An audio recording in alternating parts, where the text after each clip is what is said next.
Veg momo খেয়ে থাকেন, কিন্তু আজকে আমি বানাবো মাটন মোমো।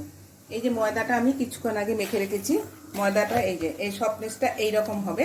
এর মধ্যে কিচ্ছু দিইনি আমরা, একটু আমি নুন দিয়েছি আর একটু সাদা তেল দিয়ে মেখে কিছুক্ষণ এটা রেস্টে রেখেছিলাম। রেস্টে রেখে এটা এরকম হয়ে গেছে।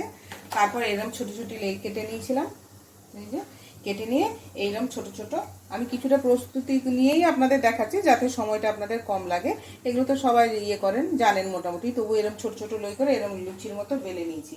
আর এটা হচ্ছে মাটনের যে পুরটা আপনি মোমো যে ভরবে, এর মধ্যে মাটন কিমা করে নিয়ে এসেছিলাম।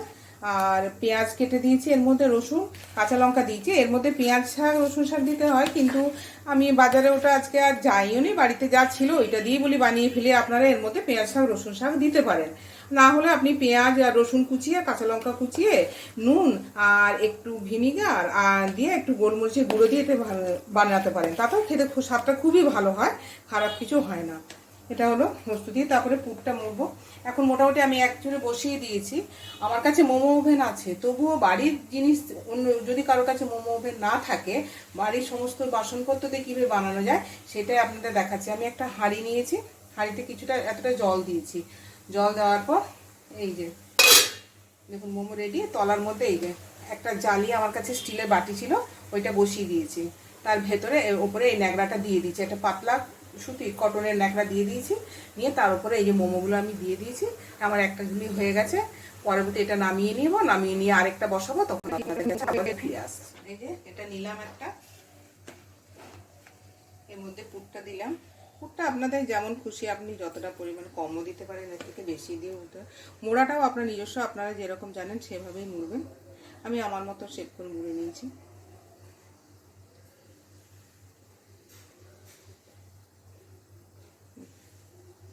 এরকম দিয়েছি, দেখুন এটা একটা শেপ, এটা একটা দিয়ে দিলাম। এর মধ্যে আরেকটা নিয়ে নিলাম আর দেখিয়ে দিচ্ছি আপনাদের সুবিধার জন্য।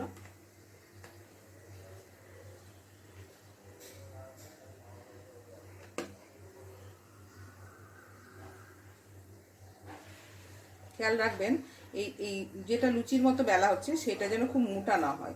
ওটা যদি মোটা হয় তাহলে খেতে আপনার ভালো লাগবে না, টেস্টটা বাজে লাগবে, মুখের মধ্যে ওইটা বেশি লাগবে। যেন এটা একটু পাতলা পাতলার মতো বেলতে পারেন। এই যে দেখেছেন ভেতর থেকে কিন্তু পুরটা উপর থেকে দেখা যাচ্ছে, এটা এতটাই পাতলা বেলা হয়েছে। একটার সঙ্গে একটা যেন লেগে না থাকে।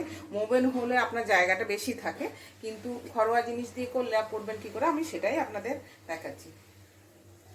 আমি রান্না সবসময় ঘরের জিনিস দিয়ে যা থাকে, ঘরোয়া যা ইনগ্রিডিয়েন্টস থাকে সেটা দিয়ে ঘরের বাসনপত্র দিয়ে করার চেষ্টা করি।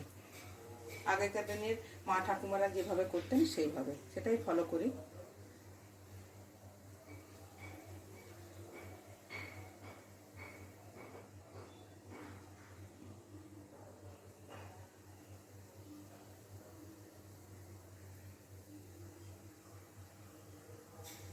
ওভেন হলে আপনার একটা সুবিধা হবে, নিচে আপনি এর সঙ্গে একসঙ্গে স্যুপটাও বানিয়ে নিতে পারবেন।